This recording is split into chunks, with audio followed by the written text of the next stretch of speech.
आरोपों पर बोले बीजेपी के पूर्व विधायक। लोकप्रियता से घबराए विपक्षियों पर षड्यंत्र। कौशांबी की सियासत में एक बार फिर आरोप प्रत्यारोप का दौर तेज हो गया है। चायल तहसील के पूर्व विधायक संजय कुमार गुप्ता पर गंभीर आरोप लगाए गए हैं। वहीं पूर्व विधायक ने प्रेस कॉन्फ्रेंस कर इन आरोपों को सिरे से खारिज करते हुए इसे राजनीतिक साजिश करार दिया है। कौशांबी जिले की चायल तहसील से पूर्व विधायक संजय कुमार गुप्ता पर शिवशंकर केसरवानी नाम के व्यक्ति ने गंभीर आरोप लगाए हैं। आरोप लगाने वाले का कहना है कि पूर्व विधायक प्रदेश के सबसे बड़े भूमाफिया हैं और उन्होंने कहा है कि मकान पर कब्जा कर लिया है। इन आरोपों के बाद सियासी हलचल तेज हो गई है। मामले को लेकर पूर्व विधायक संजय कुमार गुप्ता ने प्रेस कॉन्फ्रेंस कर अपना पक्ष रखा और सभी आरोपों को निराधार बताया। प्रेस कॉन्फ्रेंस के दौरान संजय कुमार गुप्ता ने कहा है कि जिस मकान को लेकर आरोप लगाया जा रहा है वह मकान शिवशंकर केसरवानी की दादी ने उनके चाचा के नाम वसीयत किया था और वर्तमान में उसी परिवार के लोग वहां रह रहे हैं। उनका कहना है कि उस संपत्ति से उनका कोई लेना देना नहीं है। उन्होंने यह भी कहा है कि इससे पहले भी उन पर और सपा नेता कैलाश चंद केसरवानी पर भी गंभीर आरोप लगाए गए थे, जिन पर FIR भी दर्ज हुई थी, लेकिन जांच में सभी आरोप पूरी तरह से निराधार पाए गए हैं। राजनीतिक षड्यंत्र का आरोप करार देते हुए कहा है कि कुछ लोग उनके बढ़ते जनाधार और 2027 के संभावित चुनाव को देखते हुए उनकी छवि खराब करने की साजिश रच रहे हैं। उन्होंने दावा किया है कि जल्द ही या पुलिस को शिकायती पत्र देकर पूरे मामले की जांच कराने की मांग करेंगे। साथ ही उन्होंने यह भी आरोप लगाया है कि आरोप लगाने वाले व्यक्ति से उनके अपने परिवार वाले ही पीड़ित हैं और नशे प्रवृत्ति के लोग हैं। संजय कुमार गुप्ता ने यह भी कहा है कि इस कथित षड्यंत्र में शामिल लोगों के नाम जल्द ही मीडिया के सामने उजागर होंगे। मामले के सामने आने के बाद जिले की राजनीति गर्मा गई है। एक और आरोप लगाने वाला पक्ष कब्जे और भूमाफिया होने का आरोप लगा रहा है, तो दूसरी ओर विधायक इसी राजनीतिक बदनामी की साजिश बता रहे हैं। अब देखना यह होगा कि पुलिस जांच किस दिशा में आगे बढ़ाती है और आरोपों की सच्चाई क्या सामने आती है। कौशांबी की सियासत में यह मामला आने वाले दिनों में और तूल पकड़ सकता है। फिलहाल आरोप और जवाब के बीच सच्चाई की पड़ताल का इंतजार है। देखिए, 17 नवंबर को राज दुलारी के द्वारा दिए गए शिकायती पत्र पर एक FIR दर्ज हुई थी, जिसमें कैलाश चंद केसरवानी, उनकी पत्नी सुनीता केसरवानी और पूर्व चेयरमैन के नाते मेरा भी नाम डालते हुए एक FIR दर्ज हुई थी।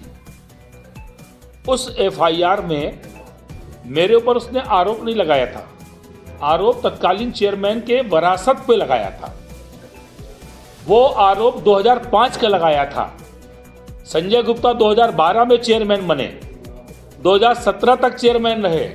2012 से लेकर 17 तक मेरे कार्यालय के द्वारा, नगर पंचायत के द्वारा, ना उसके पक्ष में ना विपक्ष में कोई ना ऑर्डर हुआ है, ना कोई करस्पॉन्डेंस हुआ है, ना उसने कोई पत्र दिया है, ना कोई सूचना मांगी है, ना हमारे यहाँ से कोई किसी प्रकार की कार्रवाई हुई है। वर्तमान में हमारे कुछ राजनैतिक विरोधी, हमारे कुछ राजनैतिक साजिशकर्ता 2005 का मामला 2025 में उठाया गया, 2026 में उठाया गया और उस मामले में क्या दिखाया जा रहा है कि मेरे मकान को हड़प लिया गया, मुझे लोगों को बाहर निकाल दिया गया, हम लोग सड़क पे जीवन यापन कर रहे हैं। जब पुलिस ने इसकी इन्वेस्टिगेशन किया या हमारे पत्रकार बंधुओं ने भी जब मौके का मुआयना किया तो सच्चाई क्या है, न वो मकान कभी बिका है, न वो मकान कभी हड़पा गया है। उस मकान में आरोप लगाने वाली महिला के ही 4 देवर उसमें निवास करते हैं परिवार के साथ, और वो लगभग 60 साल की उम्र के उसके चाचा वगैरह हैं, जिनका जन्म ही उसी घर में हुआ। उसने आरोप लगाया मेरे पिताजी का मकान था उमा शंकर का, मगर एक भी एविडेंस, एक भी कागज उसने इन्वेस्टिगेशन करने वाले अधिकारी को नहीं दिया। और जो उसके चाचा लोगों ने प्रूफ किया, पेपर दिया, ये मकान मोतीलाल नेहरू का था। मोतीलाल नेहरू माने राज दुलारी के ससुर या शिवशंकर के बाबा, दादा। और मोतीलाल नेहरू के खत्म होने के बाद उनकी पत्नी कमला देवी ने अपनी संपत्ति का जब बंटवारा किया तो अपने बड़े पुत्र उमाशंकर को 2 मकान अलग से देकर उनको अलग किया और बाकी तीसरा मकान अपने 4 पुत्रों को देते हुए नगर पंचायत में 2005 में तत्कालीन चेयरमैन कैलाश चंद केसरवानी जी के समय में इसका वरासत कराया और उनका परिवार आज भी रह रहा है। 20 वर्ष तक न कभी कोई शिकायत हुई न कुछ हुआ। अब ये एक राजनीतिक साजिश के तहत ये मामला उभारा गया है। मकान में कभी कब्जा परिवर्तन नहीं हुआ, मकान कभी बिका नहीं, पूरी भरवारी इसकी गवाह है, पूरी भरवारी के लोग एक एक बच्चा बच्चा जानता है। तो उसका आरोप झूठा सिद्ध हुआ। पुलिस ने अपने इन्वेस्टिगेशन में यह पाया कि पूरी एफआईआर फर्जी है, पूरी एफआईआर झूठी है, और वो अपने पक्ष में एक भी पेपर न इन्वेस्टिगेशन के किसी अफसर को दिया न किसी पत्रकार साथी को दिया। हम तो आपसे भी कहते हैं, आप ही लोग उससे मांग लो, कोई पेपर दिखा दे कि वो मकान उसके पिता का था, मकान उसका था, या मकान में गलत कब्जा हुआ, गलत कोई वो कुछ भी नहीं, सिर्फ एक हवा हवाई। और इसके पीछे कुछ लोग हैं, मैं आपको मेरी इस बात को गौर से समझिए, कुछ लोग हैं चूंकि 27 का चुनाव सन्निकट है। अब 27 के चुनाव में जिनको लगता है कि संजय कुमार गुप्ता के रहते हुए हमारी दाल नहीं गलेगी, वो संजय कुमार गुप्ता को बदनाम करने के लिए ऐसी ओछी हरकत में उतर आए हैं जिसकी जितनी भी निंदा की जाए कम है। उन्होंने जिस तरीके से एक स्क्रिप्ट तैयार किया, इसको मोहरा बनाया, शिव शंकर, आप उस वीडियो को पढ़िए, वीडियो को देखिए, उस वीडियो में वो बोल भी नहीं पा रहा है और लिखा हुआ पढ़ रहा है, उसको ठीक से पढ़ भी नहीं पा रहा है, उसकी अपनी कोई शब्दावली नहीं है, किसी दूसरे की लिखी हुई शब्दावली उसके मुंह से बुलवाया जा रहा है। वो 45 से 50 साल का एक अविवाहित, एक बेरोजगार व्यक्ति है। हम नहीं, उसके परिवार के लोग कह रहे हैं वो ड्रगिस्ट है, वो नशेड़ी है। इसी वजह से आज तक, मतलब हम, ये मेरा आरोप नहीं, उसके परिवार का आरोप है, और वो पूरे परिवार को परेशान भी करता है, अपने सारे चाचा को परेशान करता है। उसके परिवार के लोगों का आप इंटरव्यू लीजिए, जाके उनसे पूछिए तो कितनी पीड़ा उनको है, उस आदमी से कितने लोगों को परेशान कर रहा है, किस तरीके से, वो सारी चीजें वो स्वयं बताएंगे। मैं सिर्फ इतना ही कहना चाहता हूं, इस व्यक्ति को मोहरा बनाकर जिन लोगों ने ये खेल खेला है, मैं उनके तक पहुंच चुका हूं। मैं नाम आज इसलिए उजागर नहीं कर रहा हूं, मैं आज पुलिस अधीक्षक को पत्र देकर एक निष्पक्ष कार्रवाई की मांग करते हुए, उसके सीडीआर को निकलवाते हुए, उन लोगों के कॉन्टैक्ट, वो यहाँ का रहने वाला नहीं है, वो डांडी महेवा में रहता है, भरवारी में वर्तमान में उससे कोई संबंध नहीं है। जो प्रॉपर्टी उसको मिली थी यहाँ पे बंटवारे में, सारी प्रॉपर्टी को यहाँ से विक्रय करके यहाँ से जा चुके हैं।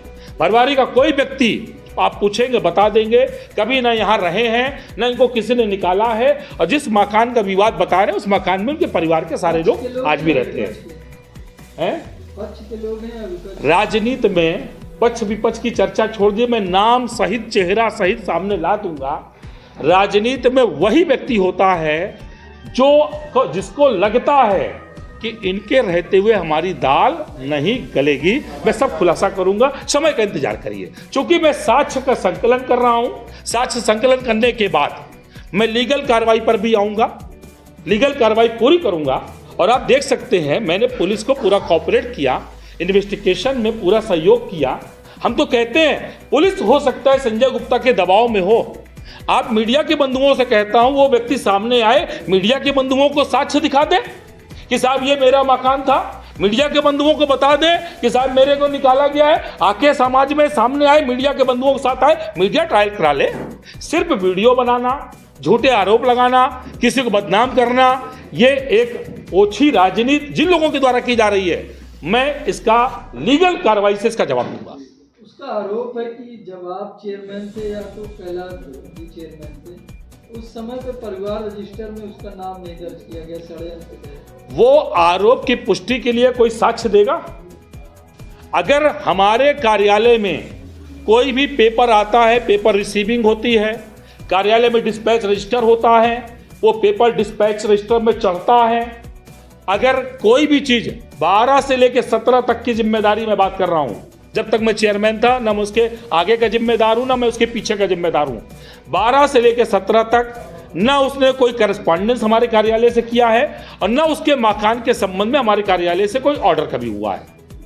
उसके मकान से संबंधित 12 से लेकर 17 तक हमारे कार्यालय में कोई कार्रवाई हुई ही नहीं है।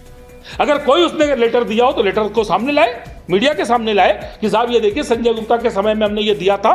मीडिया के सामने आए कि मैंने संजय गुप्ता जी से मिलकर मैंने उनसे डिमांड किया था। मीडिया के सामने आए अब बताए कि संजय गुप्ता जी ने ये मेरे साथ ये गलत किया है। एक भी कोई कागज दिखा दे, एक भी कोई साक्ष्य दे दे कि हमने उसके खिलाफ कुछ भी अच्छा या बुरा कुछ भी किया, वो बता दे। मैं तो कहता हूं ना, मैं जानता ही नहीं हूं, ना कभी वो मुझसे मिला, ना मैं उससे मिला, ना बरवारी का रहने वाला है, ना मैंने उसे कभी देखा है।